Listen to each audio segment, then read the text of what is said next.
Sharjah में 12 साला लड़की रिहायशी इमारत की 17वीं मंजिल से गिरकर हलाक। शारजा के इलाके अल-हुदा में एक 12 साला लड़की अपनी रिहायशी इमारत की 17वीं मंजिल से गिरकर हलाक हो गई।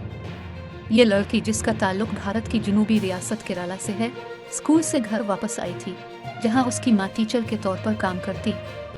जब ये वाकया पेश आया, इस वक्त लड़की के वालिद भारत में थे।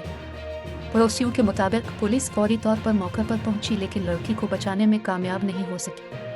खलीज टाइम्स के मुताबिक समाजी कारकुन अशरफ विदानुपली ने बताया कि बच्चे की लाश को वापस भेज दिया गया है। उन्होंने कहा, हमें तमाम ज़रूरी दस्तावेजात मिल गए और लाश को आखिरी रसूमात के लिए भारत भेज दिया गया। शारजा के अल-कसीमिया अस्पताल की तरफ से जारी करदा मौत की रिपोर्ट के मुताबिक बच्ची की मौत सर पर चोट लगने से हुई।